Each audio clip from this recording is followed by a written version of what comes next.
السلام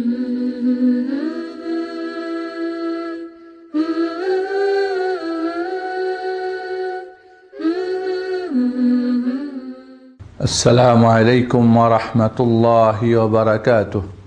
الحمد لله والصلاة والسلام على رسول الله وعلى آله وأصحابه ومن والاه، أما بعد. أعوذ بالله من الشيطان الرجيم. بسم الله الرحمن الرحيم. يا أيها الذين آمنوا إذا قمتم إلى الصلاة فاغسلوا وجوهكم وأيديكم إلى المرافق وامسحوا برؤوسكم وأرجلكم إلى الكعبين.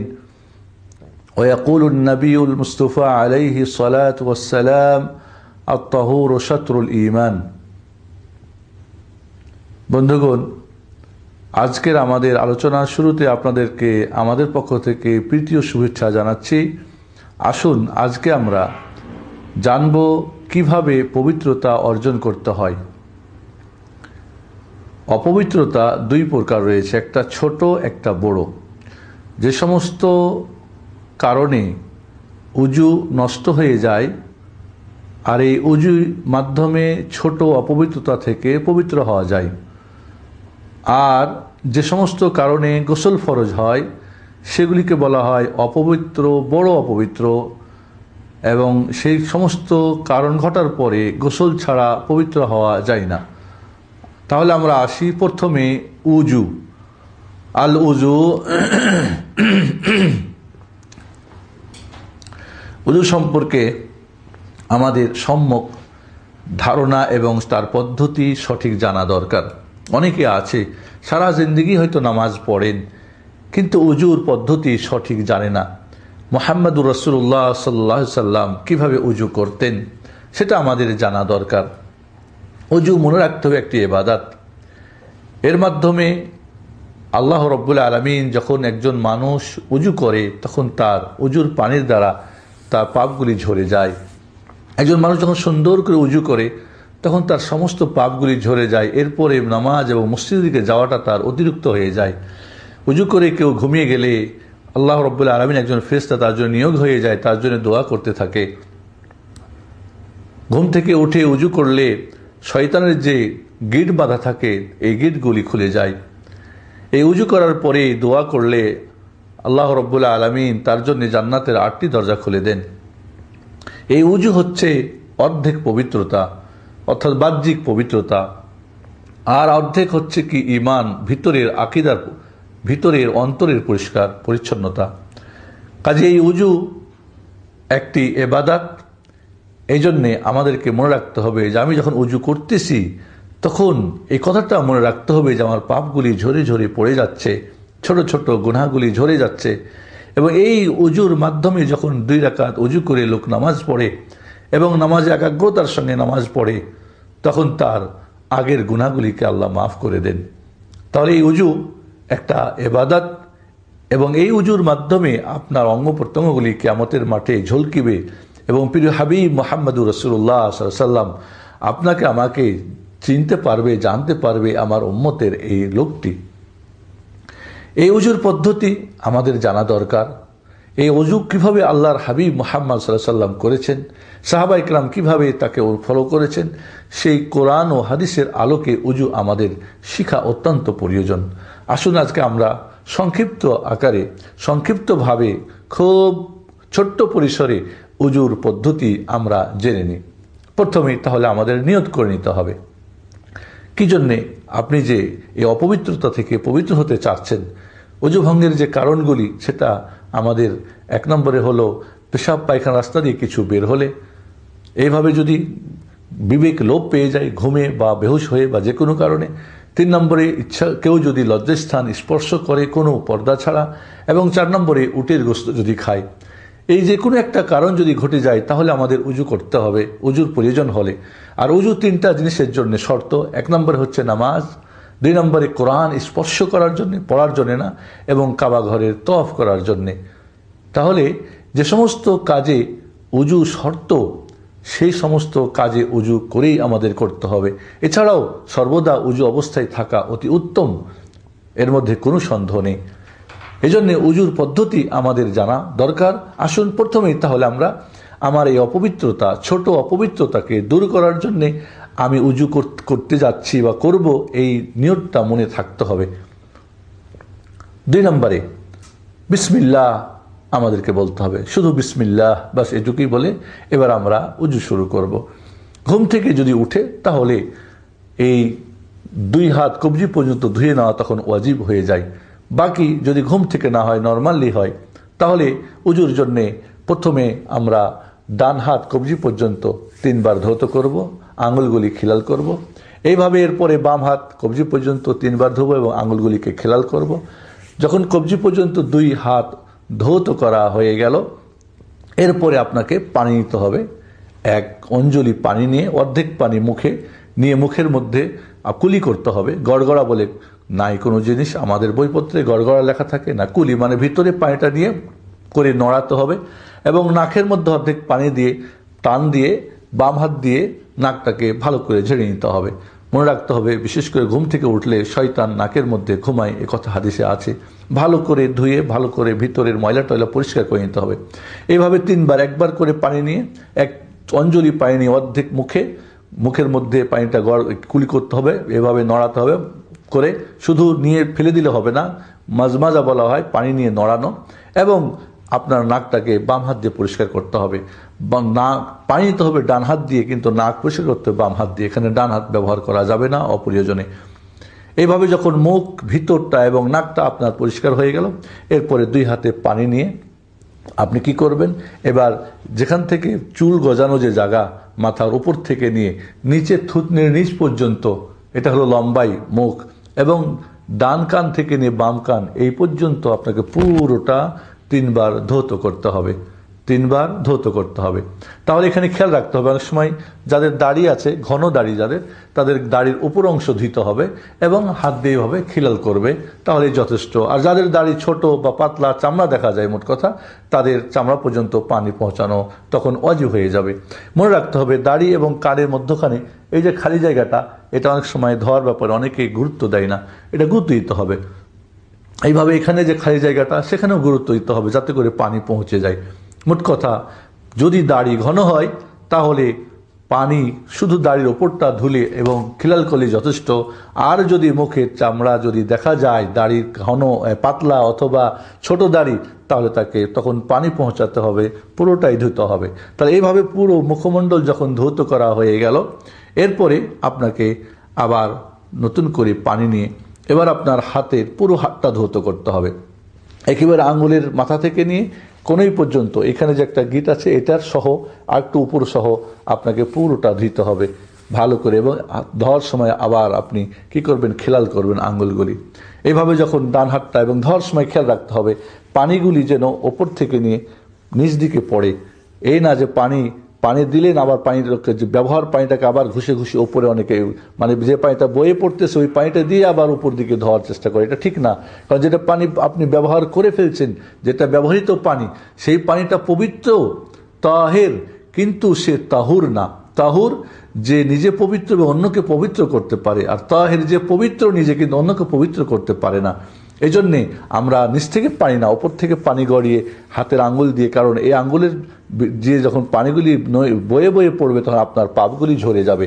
এই জন্যে উপরটা নিচটা আপনাকে 3 বার এভাবে সুন্দর করে ধুয়ে নিতে হবে, এবং যেখানে পানি পৌঁছার ভয় থাকে সেখানে ভালো করে আপনার মলে মলে পানি পৌঁছাতে হবে। একইভাবে আমরা এবার বাম হাত ধৌত করব।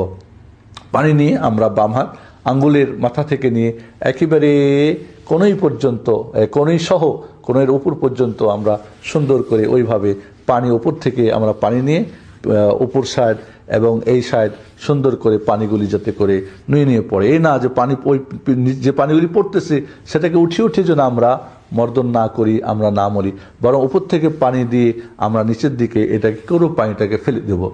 এইভাবে যখন আপনার 2 হাত ধৌত করা হয়ে গেল এবং বাম হাতও আমরা খিলাল করব ধোয়ার সময়, এরপরে আপনাকে নতুন করে পানি নিতে হবে। নতুন করে পানি নিয়ে এবার আমাদের মাথা মাসে করতে হবে। নতুন করে পানি নিয়ে হাতের মধ্যে যে পানি অবশিষ্ট যে থাকবে ভিজা হাত দিয়ে এবার আপনার মাথার সামনে আপনি হাত দুইটা রাখেন, রেখে এবার একেবারে পিছন পর্যন্ত যেখানে চুল গজানো জায়গা পর্যন্ত আপনি নেন, নিয়ে আবার সামনে নিয়ে এসে ছেড়ে দেন। এটা হলো পুরো মাথা মাসা হয়ে গেল, পুরো মাথা মাসে হয়ে গেল। অনেকেই করে কি আমাদের কিছু বইয়াতে লেখা যায় 3 আঙ্গুল দিয়ে নিতে হবে, 2 আঙ্গুল দিয়ে নিয়ে আসতে হবে। এ ধরনের পদ্ধতি কোনো হাদিসে নেই, এগুলি মানুষের বানানো। পুরো হাত আল্লাহর নবী আলাইহিস সালাতু ওয়াস সালাম কি করেছেন, আপনার মাথার সামনে রেখে পিছনে নিয়ে আবার সামনে এসে রেখেছেন। এরপরে শাহাদাত আঙ্গুল দিয়ে আপনার কানের ভিতরের এই যে জিলাপির মতো যে বাঁকা এগুলির ভিতরটা আপনাকে মাসে করতে হবে এইভাবে, আর এই বুড়ো 2 আঙ্গুল দিয়ে কানের পিছনটা এইভাবে আপনাকে দিয়ে মাসা করতে হবে। এইভাবে কান মাথার অন্তর্ভুক্ত, এটা মনে রাখতে হবে। কান আল উদনান মিনার রাস, 2 কান মাথার অন্তর্ভুক্ত। মাথা যেরকম মাসা করা ফরজ, ঠিক ওইভাবে কান 2টিও মাসা করা কি ফরজ। এবার যখন আপনার মাথা এবং কান মাসে হয়ে গেল, এখানে একটা কথা মনে রাখতে হবে, যদি মাথার মধ্যে মহিলাদের ওড়না পেঁচানো বাঁধা থাকে, খুলতে এবং বাঁধতে কষ্ট হয়, অথবা কোনো হয়তো ক্ষত বা বিক্ষত আছে যেখানে বাঁধা আছে, অথবা যদি পাগড়ি বাঁধা থাকে পুরুষদের, এক্ষেত্রে পাগড়ি খোলার প্রয়োজন নেই। পাগড়ি যদি খোলা থাকে বা ওড়না থাকে তাহলে 4 ভাগের 1 ভাগ মাথা মাসে করে এরপরে বাকি ওড়নার উপর মাসা করলেও হয়ে যাবে। এভাবে পাগড়িরও একই অবস্থা, যে আপনি 4 ভাগের 1 ভাগ মাথা মাসা করে এরপরে পাগড়ি, অথবা না খুলে পাগড়ি এবং ওড়না, পুরো ওড়না বা পাগড়ির উপরে মাসা যদি করে নেন তবু হয়ে যাবে। মহিলাদের ক্ষেত্রে মাথার চুল গণানো পর্যন্ত হাত বোলাতে হবে, এই না যে তাদের সমস্ত চুলের মাথা পর্যন্ত নিতে হবে, এমন কোনো জরুরি না। এখানে মনে রাখতে হবে যে মাসাহ যেন পুরো মাথাটা হয়, এটা খেয়াল রাখতে হবে। কিন্তু যদি মাথায় পাগড়ি বা ওড়না বাঁধা থাকে, সেক্ষেত্রে 4 ভাগের 1 ভাগ মাসে করে নিয়ে বাকিটা পাগড়ি বা ওড়নার উপরে করলে তখন যথেষ্ট হবে। নর্মাল অবস্থায় 4 ভাগের 1 ভাগ করলে মাথা মাসে যথেষ্ট হবে না। আল্লাহ রাব্বুল আলামিন বলছেন ওয়ামসাহু বিরুউসিকুম, তোমাদের মাথা মাসে করো। এবং এই মাসার কিভাবে করতে হয় সেটা মুহাম্মদুর রাসূলুল্লাহ সাল্লাল্লাহু আলাইহি ওয়াসাল্লাম আমাদেরকে শিখিয়ে দিয়েছেন। এরপরে যখন মাথা মাসে পুরোটা হয়ে গেল, এরপর আপনাকে ডান পা এবার ধৌত করতে হবে। ডান পায়ের মধ্যে দেখবেন 2টা গিট রয়েছে, এই 2টা গিটের উপর সহ, গিট সহ উপরে কিছু জায়গা সহ আপনাকে পুরো পা আঙ্গুলের মাথা থেকে পায়ের একেবারে গিট সহ আপনাকে ধৌত করতে হবে। এবং সেখানে খেয়াল রাখতে হবে যে পিছনে যে 2টা মানে গিটের সাইড দিয়ে যে নিচু জায়গা আছে, এখানে যেন পানি পৌঁছে সে ব্যাপারে খেয়াল রাখতে হবে। এছাড়া আঙ্গুলগুলিকে আপনি কনিষ্ঠ আঙ্গুল দিয়ে বাম পা ধোয়ার সময় মনে রাখতে হবে, এখানে নাক ঝাড়ার সময় এবং পা ধোয়ার সময় বাম হাত ব্যবহার করতে হবে, অপ্রয়োজনে ডান হাত ব্যবহার করা যাবে না। তাহলে এই আঙ্গুল দিয়ে পায়ের আঙ্গুলগুলি খিলাল করে ভালো করে সুন্দর করে ধৌত করে নিতে হবে। ডান পা ধৌত হয়ে গেলে এটাকে 3 বার, ঊর্ধ্বে 3 বার ধোয়া যাবে, নিম্নে 1 বার, 2 বার, 3 বার, 3 বার অতিরিক্ত করা যাবে না। আর এখানে অনুরূপভাবে বাম পা আবারও আপনি গিট সহ সুন্দর করে আপনি ধুয়ে নেবেন এবং কোণে আঙ্গুল দিয়ে আঙ্গুলগুলি খিলাল করবেন।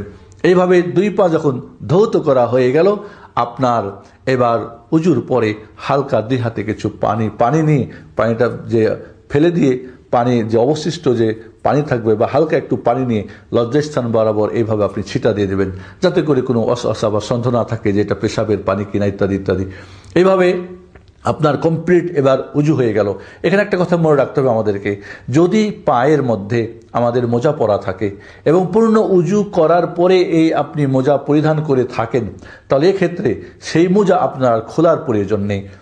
সেটা চামড়ার মোজা হোক, রেক্সিনের মোজা হোক, ওলেন হোক, কটন হোক, যে কোনো মোজা হোক। মোট কথা যে এই মোজাতে পায়ের চামড়া দেখা যায় না, ঢাকা এবং গরম পাওয়া যায়, এই মোজা হলে অনেকেই মনে করে যে শুধুমাত্র কেবলমাত্র ওই চামড়ার মোজা হলে মাসা করা যাবে, আর কাপড়ের হলে বা ওলেন বা অন্য হলে করা যাবে না।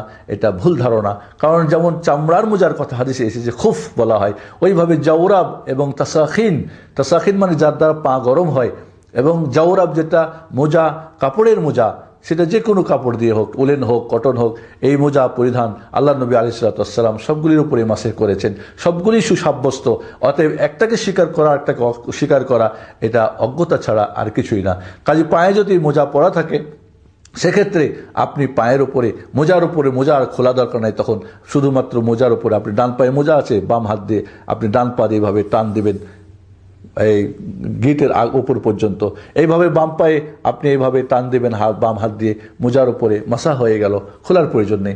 বাড়িতে থাকা অবস্থায় একদিন এক রাত 24 ঘন্টা প্রথম মাসে করার পর থেকে অর্থাৎ একজন উজু করলো, উজু নষ্ট হয়েছে, এরপর উজু করলেন, প্রথম যে মাসা করবে এখান থেকে নিয়ে 24 ঘন্টা এইভাবে তার মোজার উপর মাসে করা চলবে। আর যদি সফর অবস্থায় থাকে তাহলে 3 দিন 3 রাত তার জন্য এরকম মাসে করা কি জায়েজ হয়ে যাবে। এইভাবে যখন পূর্ণ উজু আপনার হয়ে গেল, এরপর আপনি দোয়া পড়বেন, আশহাদু আল্লা ইলাহা ইল্লাল্লাহু ওয়াহদাহু লা শারীকা লাহু ওয়া আশহাদু আন্না মুহাম্মাদান আবদুহু ওয়া রাসূলুহু। আল্লাহর হাবিব মুহাম্মদ সাল্লাল্লাহু আলাইহি ওয়াসাল্লাম বলেন, যে ব্যক্তি পূর্ণ উজু করার পরে এই দোয়াটা পড়বে, আল্লাহ রাব্বুল আলামিন তার জন্য জান্নাতের 8টি দরজা খুলে দিবেন। সুবহানাল্লাহ। এরপরে অন্য আরেকটি দোয়া আছে, আল্লাহুম্মা জাআলনি মিনাত তাওয়াবিন ওয়া জাআলনি মিনাল মুতাতাহহিরিন। আল্লাহ আমাকে তুমি পবিত্রতাকারী এবং তওবাকারীদের অন্তর্ভুক্ত করে দাও।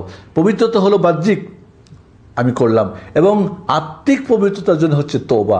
এজন্য এখানে 2টি কথা বলা হয়েছে। যেরকম আপনি বাহ্যিকভাবে পরিষ্কার পরিচ্ছন্ন হলেন, ভিতরটাও কিন্তু পরিষ্কার হতে হবে। সেখানে কোনো প্রকার শিরিক, কুফর, কালিমা, হিংসা, বিদ্বেষ রাখা যাবে না। কারণ ভিতরটা, বাইরটা পরিষ্কার হয়ে গেল, ভিতরটা অন্ধকার থাকলো, কালো থাকলো, নোংরা থাকলো, ময়লা থাকলো, তাহলে আল্লাহ রাব্বুল আলামিন কেমন করে কবুল করবেন? মোট কথা আমাদের মনে রাখতে হবে, এইভাবে পূর্ণ উজু আমাদের হয়ে গেল। এই উজুর ক্ষেত্রে আমাদের মনে রাখতে হবে, অনেকেই উজুর ক্ষেত্রে কিছু ভুল ত্রুটি করে থাকেন, ঘাড় মাসা করে থাকেন, এটা উজুর অন্তর্ভুক্ত না। অনেকে উজুর প্রত্যেকটা অঙ্গ প্রত্যঙ্গের সময় দোয়া পড়ে থাকেন, এগুলি সম্পূর্ণ সুন্নত পরিপন্থী। অনেকেই আবার উজুর মধ্যে দেখা যায় কিছু নিজেদের বানানো নিয়মকানুন এখানে অ্যাড করে দেয়, সেটা থেকে আমাদের বিরত থাকতে হবে। মোট কথা, যে বর্ণনাটা আমরা দিয়েছি এটা বিশুদ্ধ হাদিসের আলোকে আমরা বর্ণনা দিয়েছি, এবং এইভাবেই আমরা উজু করতে পারলে এই উজুই আমার কিয়ামতের দিন ঝলকিবে, এই উজুই আমার গুনাহ মাফ করবে, এই উজু দিয়েই আমার নামাজ ইনশাআল্লাহ বিশুদ্ধ হবে।